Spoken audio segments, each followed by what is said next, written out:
Hindi na mekos-mekos ni Ea Laure ang Akari sa kanilang unang talo sa PBL All-Filipino Conference Preliminaries.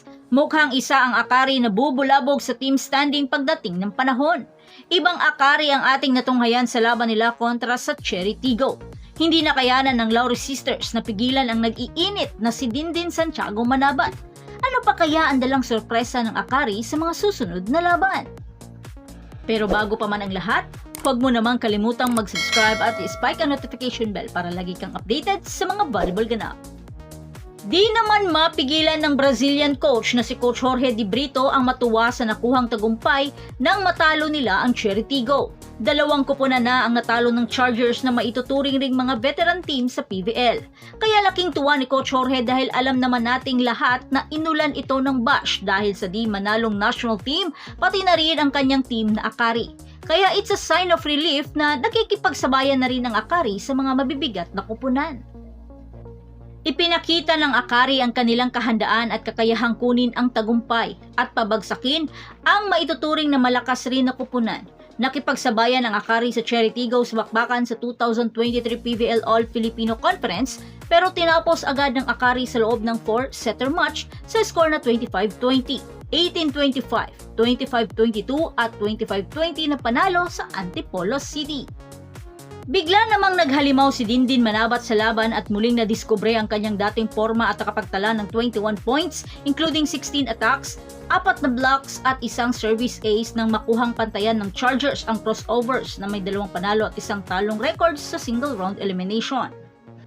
Lalo na sa third set, ilang beses din nagtabla ang puntos, talagang dikdikan ang laban. Ibang klase naman kasi ang ginawang depensa ng Akari. Sa puntong ito, sina Dindin at Faith ay salitan ng mabibigat na atake at pinapatibay ang net defense. Naging spark plug naman si Agas from the bench. 5 na sana ang kalamangan ng Akari pero nagawa pa ring itabla ni AJ Laure ang puntos sa score na 19 all at nakalamang na ng bahagya ang crossovers ngunit dahil sa sunod-sunod na unforced error ng Cherry Tigo, nagkaroon ng pagkakataong makabuelo ang Akari. Napakarong timing naman kasi, ganun nga talaga siguro pag crucial time, kaya kinapos sa bandang dulo ang Cherry Tigo. Pero hindi na na-extend ang laban dahil naipanalo na agad ng Akari sa 4th set. Dahil naghalimaw na din si Dindin sa set na ito at talagang determinado siyang tapusin ang laban.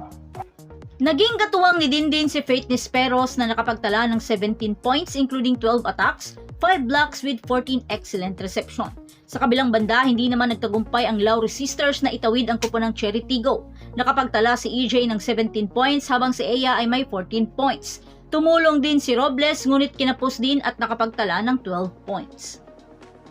Nahulog sa pang-4 na pwesto ang Cherry Tigo na may 2 panalo at isang talong record. Sumunod naman ang Akari sa pang-5 pwesto na may parehong 2 panalo at isang talong record.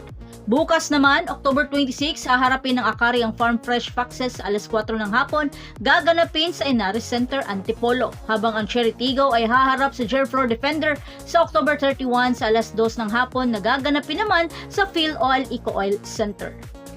So that's it! Thanks for supporting this channel and please don't forget to like and subscribe and spike the notification bell para lagi kang updated sa mga volleyball ganap and thanks for watching!